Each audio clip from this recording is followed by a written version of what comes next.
มันดีอะลีเมาส์ตัวนี้ดีจนต้องซื้อ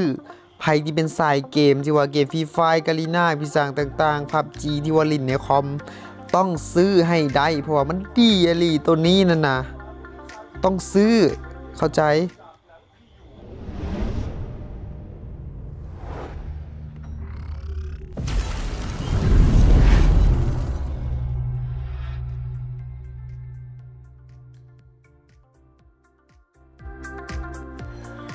สบายดีท่านผู้ชมวันนี้เราจะมารีวิวเมาส์ที่ว่าแอดมินได้สั่งไปเนาะเป็นเมาส์ที่ว่าเกมมิ่งกำลังฮิตกันเลยเป็นตัวท็อปของค่ายนับมู X เลยแต่ว่าได้เนาะท่านผู้ชม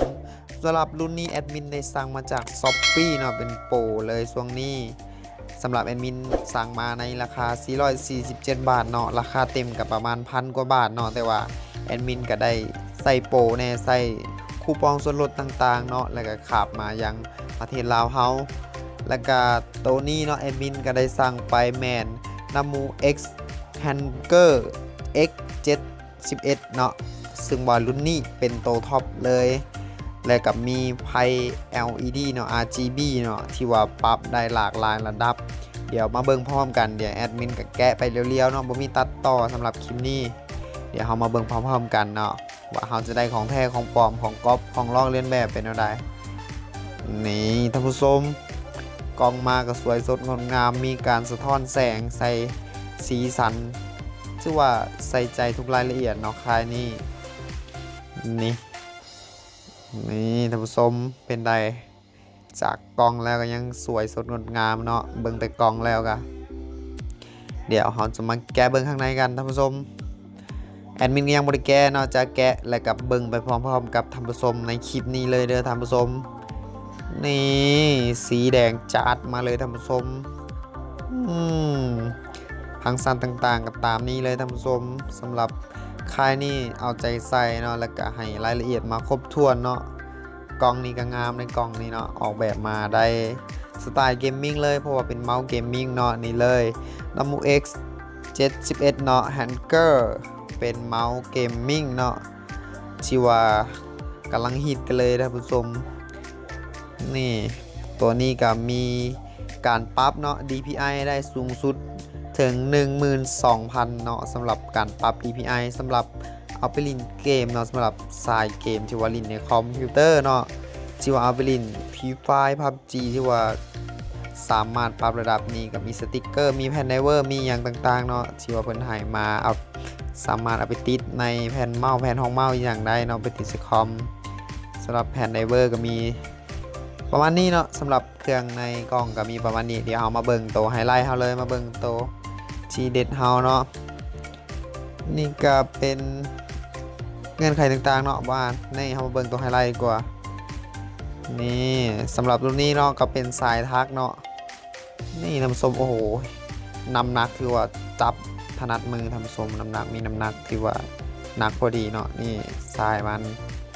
กับตัวนี้เป็นสายทักเนาะที่ว่าได้มาตรฐานเนาะที่ว่าได้มาตรฐานเนาะสายสวยสดงดงามกล่องก็มีประมาณนี้เนาะเอามาเบิ่งไฮไลท์นี่เป็นเมาส์ที่ว่า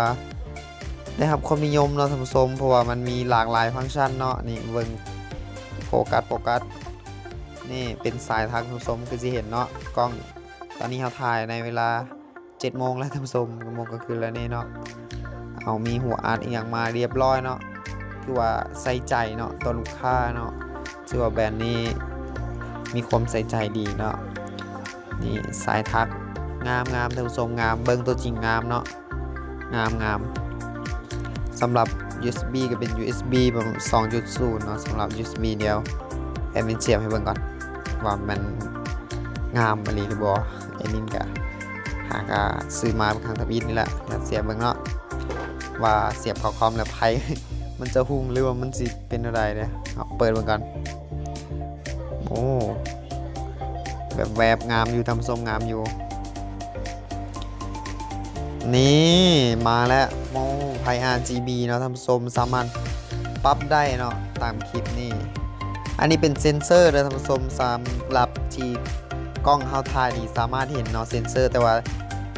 ใส่ตาเปล่าเฮาแนมบ่เห็นเลยเซนเซอร์ตัวเป็นแสงสีแดงๆนี่แต่ว่า สามารถแนมเห็นได้ในกล้องเนาะท่านผู้ชมสวยสดงดงามท่านผู้ชมภาย RGB เนาะ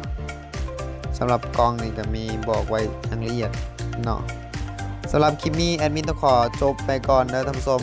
สำหรับใครที่ว่าจากส่งเครื่องอีสังมาให้ทางซ่อง How Review ก็สามารถติดต่อเข้ามาได้เนาะสำหรับมื้อนี้แอดมินต้องขอตัวลาไปก่อนแล้วแอดมินจะมารีวิวหรือว่ารีวิวการใช้งานต่างๆเนาะในคลิปถัดไปสำหรับมื้อนี้ต้องขอจบไปเพียงเท่านี้บายบายอย่าลืมกดไลค์กดแชร์มินเด้อสำหรับนี้บ๊ายบายท่านผู้ชม